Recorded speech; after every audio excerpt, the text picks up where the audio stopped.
안녕하세요. 저는 돌싱이 된 지 어느덧 3년이 지난 여자입니다. 제가 돌싱된 기간보다 짧은 2년이라는 기간 동안 결혼 생활을 했었어요. 아무리 그 사람을 몇 년 동안 좋아했어도 싫어지는 건 정말 한순간인 것 같아요. 정말 그 사람을 위해 공들인 저의 세월이 단 몇 초 만에 무너지게 될 줄은 꿈에도 몰랐어요. 저는 과거 남편을 정말 많이 사랑했고 지금은 사랑했던 만큼 많이 증오하고 있어요. 제가 이 나이 되도록 살면서 누군가를 이렇게 싫어한 적도 없는 것 같아요. 여기에라도 풀어야 이 감정이 조금이라도 사그러질 것 같아서 이렇게 글을 쓰게 되었어요. 누군가에게, 특히 모르는 사람에게 제 얘기를 해본 적이 없는데 오늘은 용기를 내서 한번 해보려고 해요. 제가 조금 떨려서 다소 두서없이 말할 수도 있는데 양해 부탁드릴게요. 2년 연애하고 결혼했으니 그 사람을 처음 만난 건 7년 전이겠네요. 저희는 제가 친구 대신 나간 소개팅을 통해서 만나게 됐어요. 친구는 그때 좋아하는 사람이 있었어서 저를 억지로 소개팅에 내보냈었어요. 당시 저는 고등학교 교사였고 남편은 중학교 교사였거든요. 두 사람 다 같은 직업을 삼고 있으니 각자 학교 얘기를 하면서 말이 잘 통했어요. 교사라는 공통점으로 말을 트기 시작했고 나중엔 자연스럽게 취미 얘기로 빠지게 되더라고요. 소개팅은 물 흐르듯 흘러갔고 다음 약속도 잡았어요. 저희는 그렇게 몇 번 만나고 둘 다 나이가 있는지라 결혼을 전제로 연애를 시작했어요.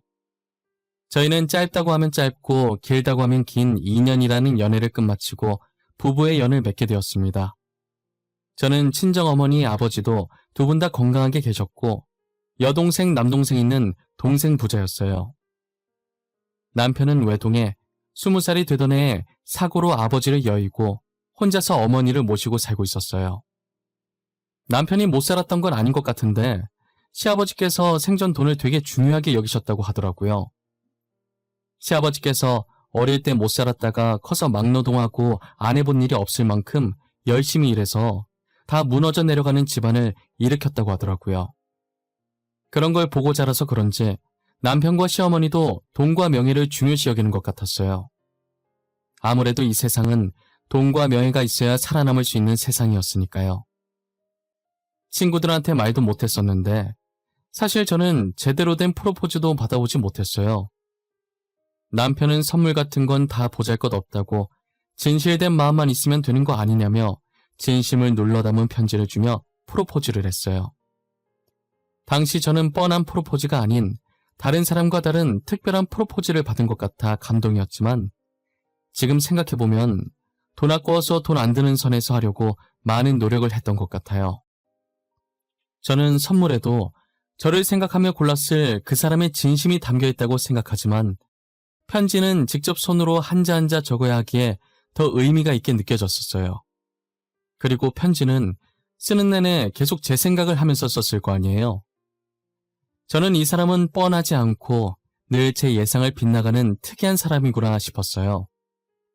이런 사람이랑 살면 사는 동안에 여느 결혼 생활처럼 뻔하진 않겠다는 생각을 했어요.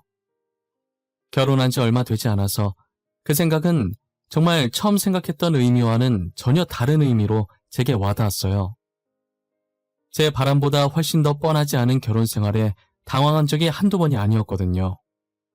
저의 황당스러운 결혼 생활은 그렇게 시작되고 있었습니다. 제가 그토록 꿈꿔왔던 사랑하는 사람과의 신혼생활과 결혼생활은 이런 것이 아니었는데 다른 사람들처럼 놀러 다니고 맛있는 거 먹으러 다니며 행복하게 지낼 줄 알았어요. 하지만 제 생각과 달리 저는 이 집안에 식모로 들어온 사람처럼 살아야 했어요. 저희는 혼자 계시는 시어머니가 걱정되어 시댁으로 들어가 시어머니를 모시며 살았었어요.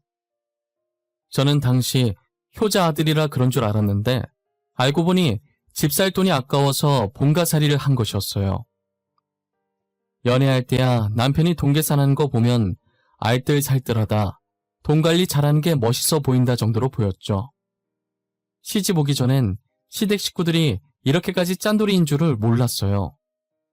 그럴만도 한 게 지금 생각해보면 결혼 전엔 시댁을 방문한 적이 한 번밖에 없어서 몰랐던 것 같아요. 결혼 허락 받을 때 잠깐 간 게 달아 그 짧은 시간 동안 이 집안이 어떤지 짐작할 수가 없잖아요. 그렇다고 제가 초면에 집안을 이리저리 둘러볼 수도 없는 노릇이니까요. 연애 시절엔 뭘 해도 다 좋아 보일 시기니까 돈 아끼자는 말을 입에 달고 다녀도 아무 생각이 없었어요. 저는 뭐가 됐든 남편과 함께라는 자체가 좋아서 남편이 하자는 대로 다 해줬었죠. 남들보다 근사하지 못한 데이트를 해도 그저 좋았었어요. 오히려 벌써부터 돈 관리가 확실한 남편이 자랑스러웠어요. 하지만 그 생각도 결혼과 동시에 유리 깨지듯 산산조각이 나버렸어요. 저는 돈을 그렇게 못 버는 것도 아닌데 강제로 허리띠를 졸라매야 했어요. 저도 사치하는 편은 아니라서 명품 가방 하나조차 없는데 그나마 돈을 쓰는 게 화장품이었거든요. 피부가 워낙 예민해서 싸구려 화장품은 절대 못 쓴단 말이에요. 그래서 제가 쓰는 화장품들을 보면 다른 화장품들보다 가격대가 조금 비싸요. 아가씨 시절엔 어차피 돈을 벌고 저 혼자 쓰는 돈이니까 아낌없이 발랐었어요. 하지만 결혼함과 동시에 그 화장품들을 쪼개고 쪼개서 정말 조금씩 써야 했죠. 화장품 다 써서 사려고 하면 남편과 시어머니의 혼잣말 같은 잔소리를 몇 시간이나 들어야 했거든요. 이렇게 제 돈으로 사는 건데도 제가 눈치를 봐야 하는 지경이었어요. 이렇게는 안 될 것 같아서 생활비도 드리고 용돈도 따로 챙겨드리니 제가 제 돈 쓰는 거엔 신경 안 쓰셨으면 좋겠다고 딱 잘라서 이야기했어요. 아무래도 제가 생활비와 용돈을 넉넉히 드리는 편이니 찍소리도 못 하시더라고요. 저는 결혼한 후 원래 가지고 있던 카드들을 모조리 없앴어요. 시댁 식구들은 무조건 현금을 사용했고 과소비의 원인인 카드는 절대 금지였거든요. 그리고 항상 남편의 가방 속엔 계산기가 들어있었어요. 돈 얘기가 나오면 무조건 계산기부터 꺼내서 두들겨요. 저는 같이 살다 보니 계산기에 노이로제가 걸려서 이제는 계산기를 쳐다도 보기 싫어요. 꼬깃꼬깃 주머니 속에서 현금을 꺼내는 것도 더 이상 하기 싫어요. 그리고 현금 계산하면서 민망했던 적이 한 번 있었어요. 제가 택시 탈 때 주로 카드로 계산했었지만 가끔 현금으로 계산하면 거스름돈 얼마 안 나올 땐 그냥 안 받고 기사님께 가시는 길에 커피라도 사드시라고 하고 안 받거든요. 그런데 남편은 동전 10원 단위까지 정확하게 다 받고 나오는 거예요. 저는 남편이 지폐는 무조건 받을 걸 알기에 동전이라도 받지 말자고 기사님 고생하시는데 자판기 커피라도 마시라고 하자 해도 요지부동이었어요. 여보, 그냥 동전은 받지 말자. 기사님들 얼마나 고생하시는데 가시는 길에 자판기 커피라도 드시라고 하자. 응? 땅 파면 820원이 나와? 우리가 매일 돈을 놨냐고. 우리도 고생해서 힘들게 돈 버는 거야. 원래 택시 안 타려고 했는데 당신이 다리 아파서 죽겠다는 소리 내서 겨우 탄 거구만. 그럼요. 세상에 고생 안 하고 돈 버는 사람이 어디 있겠어요. 다 힘들게 사는 거죠. 남편분께서 되게 알뜰살뜰 하시네요. 지금 10원짜리가 없어서 여기 850원 있습니다. 저 10원짜리 있어요. 30원 드릴게요. 같이 힘들게 돈 버는데 20원도 소중하죠. 그럼 수고하세요. 저는 가끔 남편이 이렇게 융통성 없이 나올 때마다 한숨밖에 안 나오더라고요. 괜히 제가 너무 민망하고 쥐구멍이라도 있으면 당장이라도 쥐구멍으로 달려가서 차라리 쥐들이랑 같이 사는 게 더 마음 편할 것 같았어요. 남편도 저런데 시어머니는 어떻게 해요? 핏줄은 못 속인다고 누가 더 나은지 안 나은지 우열을 가릴 수 없을 만큼 모제가 아주 똑같았어요. 제가 시어머니 생신이라고 해서 큰맘 먹고 비싼 스카프를 사서 갔었어요. 시어머니 성격에 돈 아깝다고 이런 걸 왜 사오냐고 싫은 소리 하시는 거 아닌가 걱정했는데 제 걱정과 달리 이제껏 본 적 없는 미소를 지으시며 스카프를 두르더니 잘 어울리냐고 물어보더라고요. 며느리 하나 잘 뒀다고 어떻게 이렇게 이쁜 걸 사줄 수 있냐고 너무 고맙다고 하더라고요. 또 돈 썼다고 잔소리 들을까봐 걱정했는데 좋아해 주시니 덩달아 저도 기분이 좋았어요. 그때가 초가을이라 살짝 쌀쌀했었거든요. 이런 날 감기 걸리기 십상이라 방을 조금 따뜻하게 하려고 보일러를 틀었어요. 제가 보일러를 틀자마자 시어머니께서 달려와서 제 손을 탁 쳐내시더니 다시 보일러를 끄는 거예요. 어머니, 왜 그러세요? 지금 일교차가 심해서 이런 날 감기 걸리기 쉬워요. 혹시나 어머님 감기 걸리실까봐 보일러 잠깐 틀려고 한 건데. 예, 너는 지금 가스비가 얼마인지나 알고 그러는 거니? 나는 보일러 안 틀어도 괜찮으니 너는 추우면 옷도 껴입거라. 그래 여보, 지금 가스비 장난 아니야. 나는 그래서 미리 겨울옷 다 빼놨어. 요즘 안 그래도 날씨가 쌀쌀한 것 같아서 저녁엔 좀 더 껴입고 자게. 시댁 식구들은 가스비 하나에도 저렇게 목숨을 걸고 자신들이 추위를 감수하며 살았어요. 남편과 제가 돈을 버는데 도대체 왜 사서 고생을 하는지 모르겠더라고요.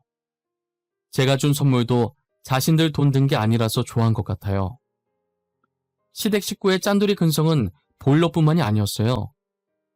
화장실이나 거실에 있는 휴지 한 칸도 허투루 쓰지 못하게 했고 물티슈도 마음대로 못 썼어요.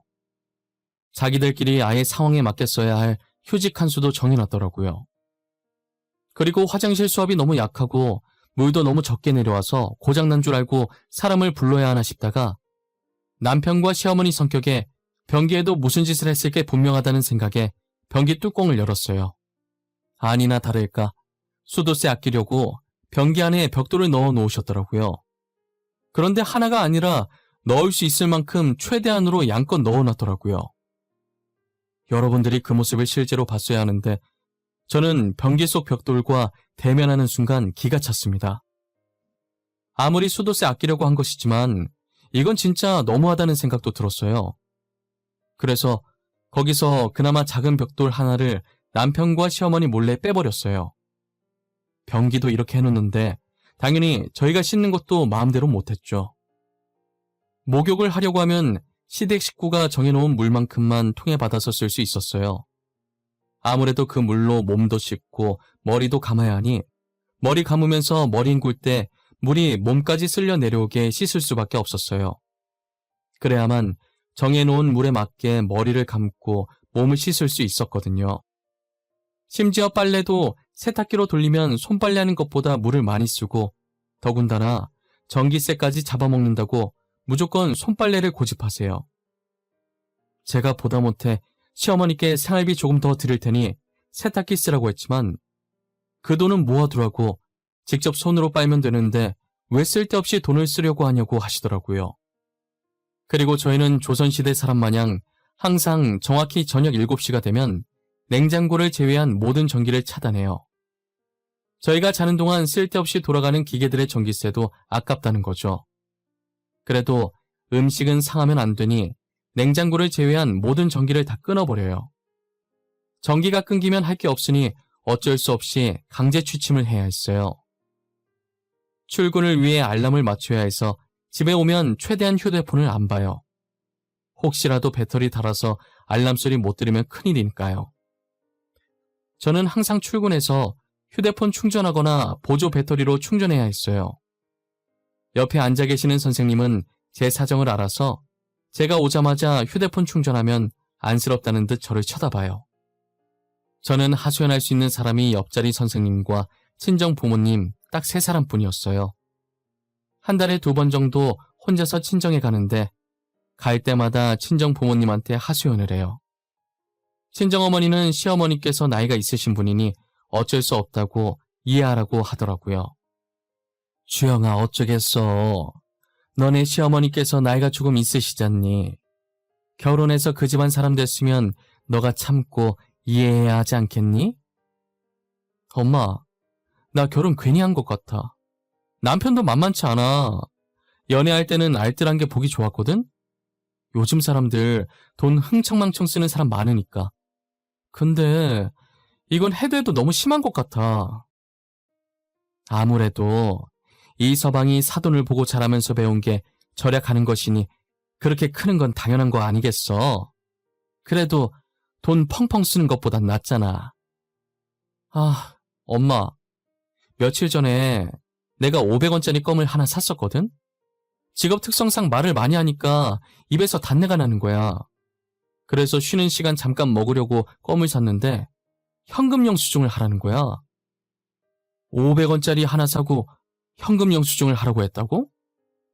겨우 500원인데 현금 영수증을 해줘? 500원은 현금 영수증 잘 안 해줄 텐데. 그러니까 내 말이. 그래서 나도 500원은 현금 영수증 안 해줄 거다 그랬더니 내 돈 내가 쓴 거 현금 영수증 하겠다는데 누가 안 해주냐면서 사람들 앞에서 생 난리를. 그래서 어떻게 했어? 현금 영수증 했어? 직원이 해주든? 하긴 뭐래. 사람들 다 쳐다보고 쪽팔려서 그냥 껌 다시 내려놓고 남편 데리고 나왔어요. 학교 근처 가서 샀지 뭐. 남편이랑 다른 학교 근무하니까 다행이지. 에휴. 남편은 이렇듯 500원짜리 껌을 사든 200원짜리 사탕을 사든 무조건 현금 영수증을 하는 사람이었어요. 절대 무슨 일이 있어도 카드 사용은 안 되고 무조건 현금을 사용해야 하며 현금 영수증에다가 무조건 지류 영수증 끊어서 가계부 작성까지 해야 한다고 저한테 시켜요. 저는 그래서 자잘하게 사는 건 남편 몰래 혼자서 사서 들어오죠. 저는 친정도 가족이라고 생각하고 친정 부모님께도 짠돌이 짓을 할 줄 알았어요. 그래서 최대한 친정 부모님과 시댁 식구를 마주치지 않게 하려고 했거든요. 제 고통을 친정 부모님께 나눠드리고 싶지 않았으니까요. 그런데 저희 친정어머니 생신 때 부모님께서 저희 부부를 초대하신 거예요. 항상 저만 가서 축하해드리고 집으로 돌아왔었거든요. 제가 매일 시댁 눈치 보며 배달 음식을 시켜 먹거나 외식하는 건 꿈도 못 꾸니까 자신의 생일을 핑계 삼아 딸한테 맛있는 거 먹이려고 그러신 거예요. 비싼 레스토랑 예약했다고 하니 남편이 그러냐면서 알겠다고 하고 넘어가는 거예요. 저는 음식도 조금 나오는데 가격만 비싼 곳에 왜 가냐고 한 소리 할 줄 알았는데 안 그러더라고요. 친정 부모님께는 선을 지키고 짠돌이 짓을 안 하는구나 싶었어요. 근데 전혀 예상치 못한 행동으로 짠돌이 짓을 하더라고요. 저는 그날 먼저 부모님을 만나서 같이 백화점에 가서 쇼핑도 하면서 간만에 데이트를 했어요. 아버지 차를 타고 약속했던 레스토랑에 갔는데 남편이 먼저 와서 앉아있더라고요. 저는 남편이 보이자 반가운 마음에 웃으면서 손을 흔들려고 했는데 화장실에서 시어머니께서 나오시더니 남편 옆에 앉는 게 아니겠어요? 저는 무슨 상황인지 사태 파악이 안 돼서 친정 부모님을 쳐다보니 난처하다는 듯 웃더라고요. 알고 보니 남편이 친정 부모님께 시어머니도 나름 가족인데 같이 축하해드리면 어떠냐고 말해서 시어머니도 데리고 온 거예요. 친정 부모님 입장에선 축하해주겠다는데 거절하면 꼴이 이상하니 허락을 하신 거고요. 저 두 사람은 어차피 자기들이 돈 쓰는 거 아니니 이참에 뽕을 뽑으려고 한 거예요. 그리고 남편은 친정에서 주는 값비싼 물건들도 넙죽넙죽 잘 받았어요. 그러면서 자기 어머니도 이런 거 하면 잘 어울릴 것 같다면서 혼잣말인 것처럼 말해서 은근슬쩍 시어머니 것도 바랄 때가 있었죠. 본인 돈만 아니면 뭐든 오케이인 사람들이었어요. 저는 그것까지도 다 이해할 수 있었어요. 아무래도 시아버지께서 지독한 가난을 끝내주셨는데 다시 예전으로 돌아가게 만들 순 없으니 그렇게 돈에 집착한다는 거 알고 그럴 수 있다고 생각해요. 모든 걸 다 이해했었는데 결국 시댁 식구는 선을 넘고 말더라고요. 때는 저희 어머니께서 집안 청소를 하시다가 쓰러지셔서 병원에 입원했을 때였었어요. 친정어머니께서는 평소에도 청소하시는 걸 좋아하셨었어요. 그래서 청소를 자주 하셨었는데 그날은 정말 날을 잡고 대청소를 하셨더라고요. 먼저 화장실 바닥에 락스를 뿌려 놓으신 뒤에 다른 곳부터 청소를 하셨대요. 화장실 청소만 남아서 어머니께서 청소를 하러 들어가셨는데 바닥에 락스 뿌려놓은 걸 깜빡하고 그냥 들어가신 거예요. 친정어머니는 락스에 미끄러지셨고 쓰러질 때 머리가 바닥에 부딪혀 그대로 의식을 잃으셨어요. 잠깐 집안 마트 갔다 왔던 아버지께서 쓰러진 어머니를 발견하고 급하게 병원으로 이송했어요. 저는 아버지께 연락을 받고 놀라서 수업하다 말고 병원으로 향했어요. 제가 도착하니 어머니는 이미 수술실에 들어가셨고 아버지는 수술실 앞에서 서성이고 계시더라고요. 남편도 제게 소식을 듣고 병원으로 한 걸음에 달려왔어요. 몇 시간 만에 어머니는 수술실에서 나왔고 중환자실로 옮겨졌어요. 연세가 있으신지라 수술 후에도 의식을 못 찾고 사경을 헤매시더라고요. 아버지는 자기가 옆에 있었어야 했다면서 잠시 마트 갔던 자신을 탓하고 계시더라고요. 저는 아버지 탓이 아니라고 어쩔 수 없는 사고였다고 다독였어요. 저까지 슬퍼하면 안 될 것 같아서 눈물을 참았어요. 다른 지역 살던 동생들이 병원에 도착했고 동생들에게 어머니와 아버지를 맡기고 잠시 짐을 챙기러 병실을 나왔어요. 남편의 이해할 수 없는 행동은 그때부터 시작이었어요. 남편은 중환자실을 나오자마자 병원비 얘기부터 하더라고요. 여보, 장모님 병원비는 어떻게 해? 당신이 장녀니까 우리가 계산해야 돼? 아, 장모님 보험은 들어놓으셨을려나? 보험이라도 들어놔야 병원비를 적게 내는데. 당신은 이 상황에서 돈 걱정이니? 우리 엄마 저렇게 누워있는 거 보면서도 병원비 얘기를 해? 당신 보고 돈 내라고 안 할 테니까 걱정하지 마. 당신 돈이 내 돈이고 내 돈이 당신 돈인데 어떻게 걱정을 안 해? 동생들 보고도 내라고 해. 당신만 다 내지 말고. 알겠지? 요즘 당신 동생들도 일한다며. 저는 남편의 말에 대꾸할 가치도 없다는 생각에 입을 꾹 다물고 남편을 한번 째려본 뒤 집으로 향했어요. 그래도 시어머니는 같이 나이 들어가는 처지니 저희 어머니 걱정을 반만이라도 하실 줄 알았어요. 그런데 집에 가자마자 시어머니도 남편이랑 똑같이 저를 붙잡고 병원비 얘기부터 하더라고요. 처음엔 어머니 안부 묻는가 싶더니 아직 의식을 못 찾고 있다고 하니 이러다 죽는 거 아니냐면서 병원비는 다 어쩌냐고 하는 거예요. 저는 너무 화가 나서 죽는다는 말을 왜 그렇게 쉽게 하냐고, 병원비 알아서 할 거니까 남편도 시어머니도 신경 끄시라고 소리쳤어요. 사람들이 어떻게 저렇게까지 밑바닥일 수 있는 건지 온몸에 소름이 끼칠 지경이었어요. 한순간에 시댁 식구들한테 정이 떨어졌고 같은 공간에서 숨 쉬는 것도 싫었어요. 어머니가 아파서 슬픈 것보다 시댁 식구들 태도에 화나는 게 더 커서 눈물도 안 나오는 거예요. 거기다 시어머니는 눈치도 없이 방까지 찾아와서 제게 돈 얘기를 하시더라고요. 아가, 만약에 너희 엄마 잘못되면 재산 분할 정확하게 해야 한다? 들어보니 네 밑으로 동생 2명 있다던데 동생들한테 주면 안 된다. 장녀인 네가 다 가지겠다고 해. 알겠지? 어머님, 지금 재산 걱정할 때가 아니라 저희 어머니 걱정하실 때 아니에요? 안 싸돈이야 안타깝지. 그치만 남은 사람도 살아야 하는 거 아니겠어? 너무 야박하다고 생각하지 마. 우리라고 이러고 싶어서 이러는 줄 아니? 넌 재산 분할이나 잘해. 멍청하게 동생들한테 뺏기지나 말고. 시어머니는 끝까지 제 속을 다 뒤집어 놓고 나가셨어요. 내가 전생에 무슨 죄를 얼마나 지었길래 저런 사람들과 엮이게 된 건지 하늘이 원망스러웠어요. 어떻게 가까운 사람이 생사를 오가고 있는 와중에 저렇게 돈밖에 모를 수 있을까요? 너무 짜증나서 제가 제 머리를 뜯고 있었는데 아버지께 전화가 왔더라고요. 갑자기 어머니가 발작을 한다고요. 저와 남편은 전화를 받고 병원으로 달려갔고 제가 도착했을 땐 어머니를 진정시키고 의사가 나오더라고요. 의사는 앞으로 3일이 고비라고 3일 동안 안 깨어나면 뇌사 판정한다고 하시는 거예요.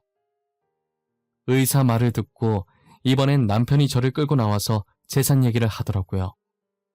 어쩜 모자가 그리도 닮았는지 시어머니께서 제가 한 말을 토시 하나 빠뜨리지 않고 그대로 하더라고요. 저는 더 이상 이 집안에 남은 정도 없었고 미련도 없었어요.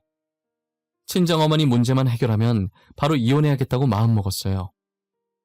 저는 어머니가 제발 의식을 찾아서 예전 모습으로 돌아왔으면 하는 마음을 담아 간절히 기도했어요.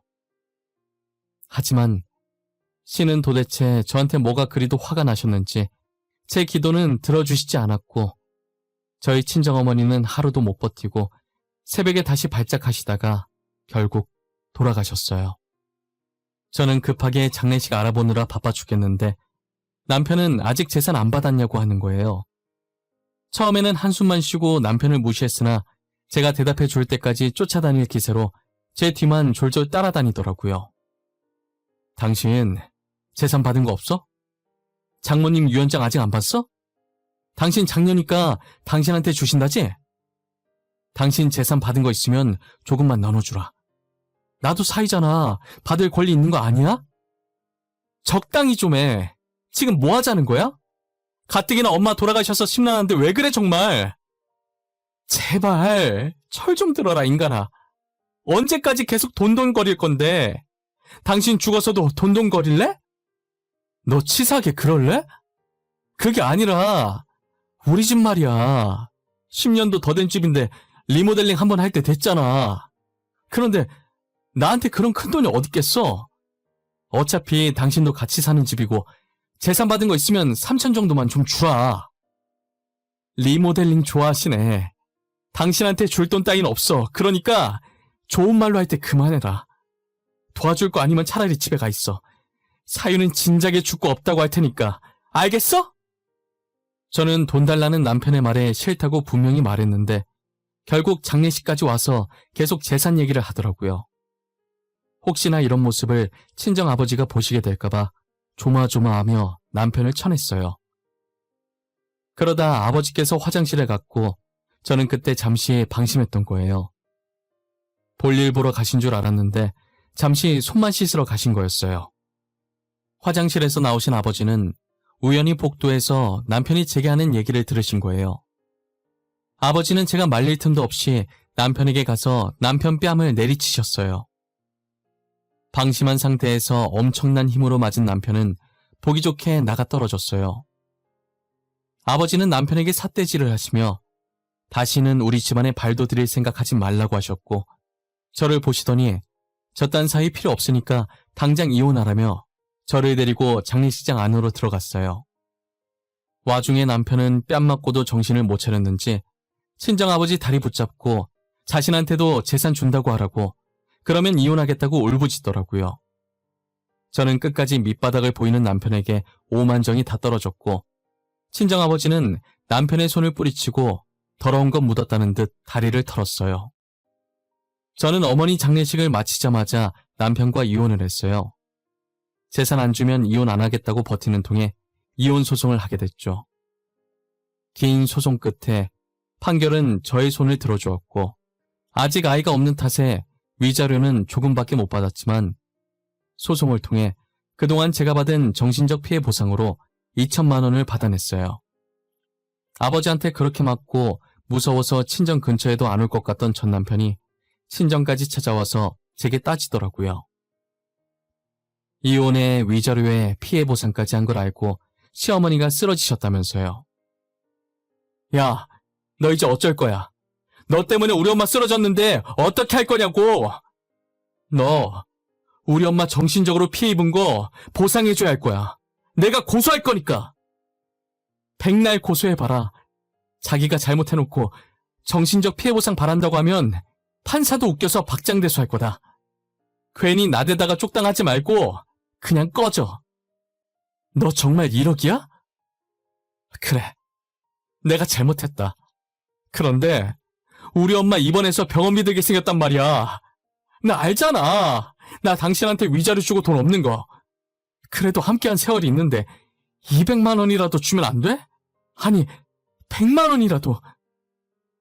너는 똥 닦을 때도 휴지 한 칸만 쓰면서 그렇게 아껴놓고 그동안 돈 안 모으고 뭐 했니?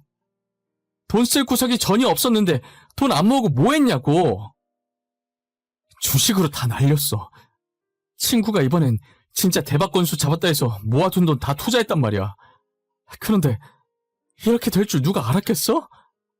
당장 엄마 병원비 결제할 돈도 없어. 그러니까 제발 100만 원만, 어?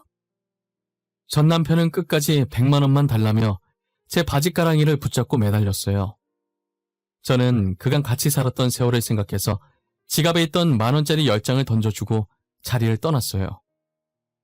와중에 돈 날아갈까 허겁지겁 돈 줍는 남편 모습을 보니 싫은 걸 넘어서 혐오감까지 들더라고요. 다시는 우연이라도 마주치고 싶지 않은 생각에 친정아버지께 말하고 이사를 갔어요. 저는 지금 전화번호도 바꾸고 전 남편의 흔적을 모조리 지웠어요. 애초에 전 남편한테 받은 것도 없어서 정리할 게 별로 없었지만요. 이제 아픈 과거를 모두 잊고 앞으로는 아버지만 바라보며 남은 인생 효도하면서 살려고 합니다. 간혹 어머니 생각에 가슴이 옥신거리긴 하지만 씩씩하게 잘 살아보려고요. 제가 이야기를 통해 여러분들에게 하고 싶은 말이 있어요. 살면서 너무 돈에 목숨 걸지 않았으면 좋겠어요. 돈보다 더 가치 있는 것들이 세상에 너무 많거든요. 지금까지 제 이야기 들어주셔서 감사하고 모든 분들이 항상 건강하셨으면 좋겠어요.